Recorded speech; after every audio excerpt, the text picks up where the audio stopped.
Germany today is divided into two parts. What we commonly call West Germany is the group of states united into the Federal Republic of Germany.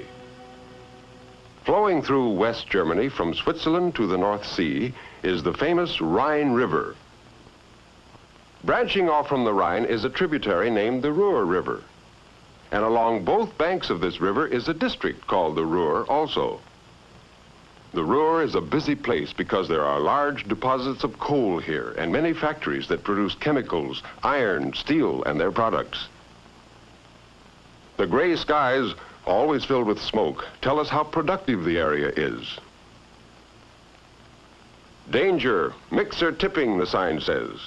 It means that hot, molten steel is being poured.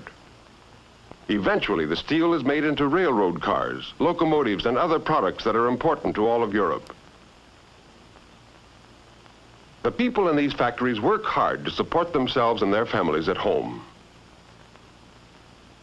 In Essen, a large city like our Detroit or Pittsburgh, we are going to meet a family named Müller. They live in an apartment house.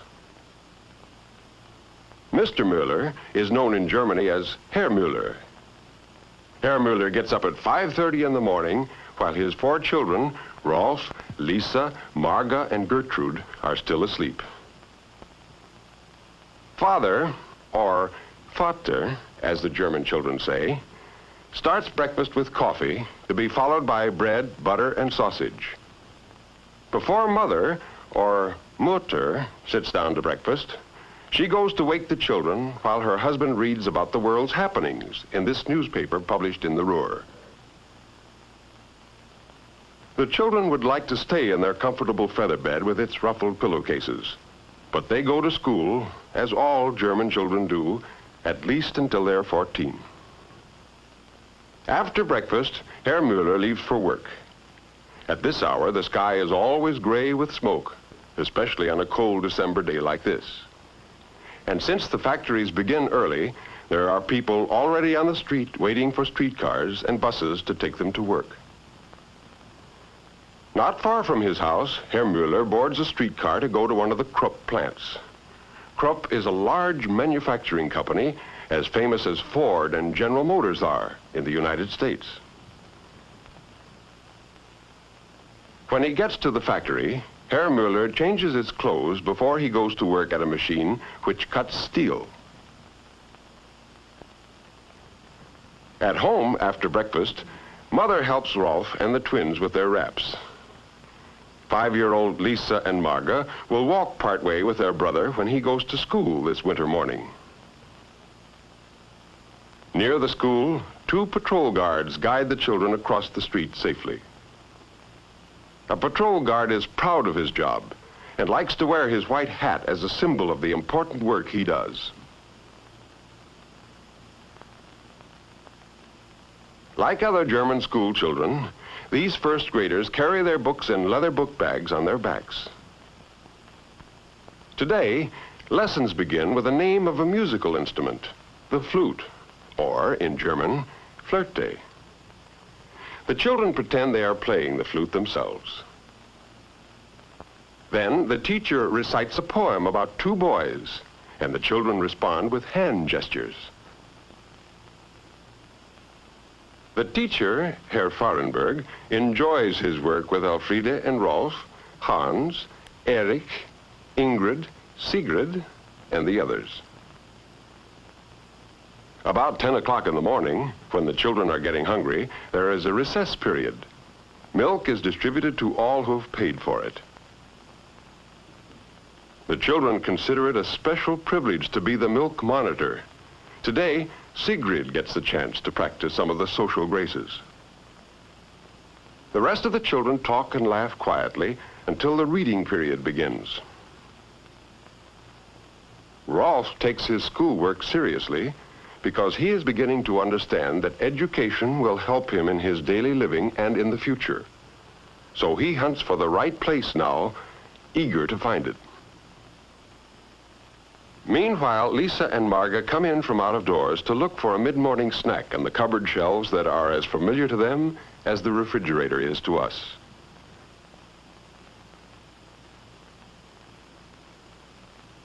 A bit later, it is time for lunch at the Krupp Works, and Father Müller is hungry too. In this clean-looking factory cafeteria, a substantial meal is ready: meat, potatoes, vegetables. The workers do not have a choice of dishes, but the food is appetizing and plentiful. In the dining room, shop workers and office workers eat together. Herr Müller joins some friends who are engineers. They talk about the factory and about questions Herr Müller will ask the representative of the union, to which workers of different crafts in this factory belong. Besides wages and hours of work, Herr Müller is especially interested in the factory's program of instruction for apprentices. Under this program, boys of 14 or 15 are trained in the plant after they have attended a vocational school for 3 years. In this way, they learn their trades thoroughly and get valuable experience. It may be that Rolf Müller will become an apprentice someday, but right now, going with Mother and the twins to the store will occupy the afternoon. From their apartment, the Müllers walk down a cobblestone street, past typically German buildings with plain lines, steeply slanted roofs, and squarish dormer windows. When they've walked a few blocks, they come to a busy section of town where there are German-made cars on the street and many stores. Some of the stores are owned by the factories, but not this one where Mrs. Müller, or Frau Müller as she is called in Germany, selects what she wants among the fresh vegetables and salad greens. Here, paying with German marks and pfennigs, she may purchase by metric weight cookies and other such delicacies, or bananas transported from Central America. Such a modern aspect of life in the Ruhr is in contrast with the fish peddler who cleans your supper before your eyes and gives his surroundings an old-world look. These contrasts between the old ways and the new ones can be seen everywhere in Essen. Here is a building that, in style, looks backward to times gone by. Yet not far away is a church so modern in design that seeing it is like peering into the future. The children living near accept the modern look of this church as readily as they do their newly built houses. They take change for granted, as we do.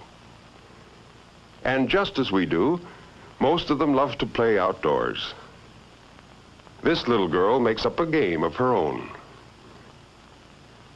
Older children shout to call their friends as they race across a footbridge in the park or roller skate on the sidewalks of quiet streets out of the way of traffic. They enjoy these hours of active play after school. And even better than the sidewalk are the safe playgrounds. Some of their playground equipment looks different from ours. Do you see what's unusual about this slide? What skills do you think are needed to go down it? Just as we do, these children hope to grow up strong and healthy with families of their own. Do you see the Müller twins here? When they get home, they find Mother preparing for dinner a kind of potato dumpling that is Father's favorite dish. So Marga and Lisa get busy too at their own toy cupboard. This requires close attention, for while they play with dishes and linens, they are learning to be capable, industrious housekeepers like their mother. Good homemaking is the pride of all German women. Frau Müller's neat Chinese stove burns coal, and it works well. She grinds potatoes to make the dumplings, and with them she will serve beef stew, since the family usually has vegetables and fish or meat for dinner. Frau Müller's budget does not allow many frozen vegetables or pre-cooked foodstuffs, because such things are not as plentiful as they are here. But she enjoys cooking. Liking for good food, for neatness and cleanliness, are characteristic of the German people. While the beef stew and dumplings cook, Mother sits down with her knitting, and the children play games in the living room. For all of them, this is a happy hour. They are hungry, dinner is almost ready, and Father is coming home soon. At gate 14, the end of the day is the same as it is anywhere in the world. Time to go home to family and rest and good food. Father Mueller is so pleased to see his favorite dish that he doesn't wait for the rest of dinner before tasting the dumplings. But the family does not linger over dinner. For downtown, the holiday signs and lighted stores beckon the Muellers to come and do their Christmas shopping. What will they find on this familiar street? It is turned into a bright fairyland. The twins do not know about Santa Claus, but look for the angel child called Christkindl, and for a Christmas man they call the Weihnachtsmann. Both, they hope, will bring them presents. And in these windows, the children are sure to find autos and skates and games made by Germany's famous toy makers to fit the pocketbook of the Mueller family's own present giver. Here are plenty of dolls and animals and birds, gay storybook creatures to excite the fancy of all children. Many of these windows contain items the Muellers just like to see on display. For Christmas is the time to walk through fairyland, to look, to wonder, and to dream. The message of Christmas, with its deep religious dream of goodwill to men, comes to the Muellers again as they go together to Mass on Sunday morning. They are wearing their best. Father Mueller, the long leather coat so popular here. There are equal numbers of Protestant and Catholic worshipers in the whole of the federal republic we call West Germany. But in the Ruhr, there are more Catholics than Protestants, and the Muellers go to the Catholic church in their parish.